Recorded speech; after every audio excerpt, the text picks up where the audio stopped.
दुर्गा सप्तशती 7वां अध्याय। ऋषि बोले, तब आज्ञा पाते ही चंड मुंड आदि दैत्य आयुधों से सुसज्जित होकर चतुरंगिणी सेना के साथ चल पड़े। वहां पहुंचकर उन्होंने देखा कि हिमालय की ऊंची स्वर्णी की चोटी पर सिंह पर देवी बैठी है और मंद मंद हंस रही है। इस प्रकार उसे देखकर पकड़ने की चेष्टा करने लगे। किसी ने धनुष चढ़ा लिया, किसी ने तलवार संभाल ली एवं कितने एक दैत्य जी के पास पहुंच गए। तब अंबिका जी उन शत्रुओं के प्रति क्रोध में आ गई।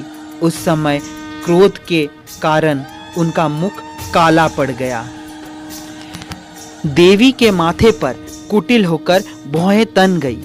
तब तो भयंकर मुख वाली काली देवी तलवार तथा पाश लिए प्रकट हो गई। उस समय विचित्र खटवाग धारण की हुई थी, नरमुंड माला शोभित थी, चीते के चमड़े की साड़ी पहनी थी, शरीर का मांस सूखा दिखाई दे रहा था, अत्यंत भयंकर रूप था, मुख को विस्तार से खोल रखा था, लपलपाती हुई जिह्वा और भी भयानक दिखाई दे रही थी, धसी हुई लाल लाल आंखें थी, गर्जना से सभी दिशाओं को भर दिया। तब तो बड़े वेग से दैत्य सेना पर टूट पड़ी, बड़े बड़े असुरों को मारती हुई उनका भक्षण करने लगी। उन पाषाणों राक्षसों को, अंकुरधारियों को, महाव्रत तथा युद्धों को, घंटों के साथ कितने हाथियों को एक ही साथ से पकड़कर मुंह में डालने लगी। वैसे ही घोड़ों के साथ रथों एवं हाथी सारथियों को भी मुंह में डाल लिया। अत्यंत भयंकर रूप से दांतों से उन्हें चबाती जाती थी। किसी के केश पकड़ लेती तो किसी की गर्दन दबा डालती, किसी को पैरों से दबोच देती तो किसी को छाती से धकेलकर मार गिराती। असुरों के द्वारा छोड़े हुए अस्त्र शस्त्र को मुंह से पकड़ती जाती और दांतों से पीसती जाती।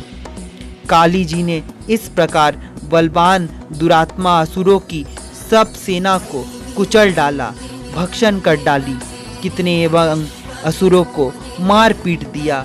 उस देवी ने कुछ को तलवारों से काट गिराया, कुछ एक को खड्वाक से पीट दिया और कुछ एक दांतों से कुचल दिए। क्षण भर में असुरों की वो सारी सेना पीट कर गिरा दी। ये देख चंड उस भयंकर काली की ओर दौड़ा। इधर महाअसुर मुंड ने भी महाभयंकर बाणों की वर्षा से एवं शस्त्रों अस्त्रों चलाते हुए चक्रों द्वारा उस भयंकर आंखों वाली देवी को ढक दिया। ये अनेकों चक्रों देवी के मुख में प्रवेश करती हुई इस प्रकार दिखाई देने लगी जैसे बहुत से सूर्य बिंब बादलों के पेट में समाता जा रहा हो। तब तो जिसके भयंकर मुख के भीतर जिनका देखना कठिन था, ऐसे दांतों के प्रकाश से दमकती हुई अत्यंत क्रोध में आकर भयंकर गर्जन करती हुई वो काली भी अट्टहास करने लगी। हूँ हूँ करती हुई बहुत बड़ी तलवार लिए देवी चंड पर कूद पड़ी। उसे बालों से पकड़कर उसी तलवार से झट चंड का सिर काट दिया।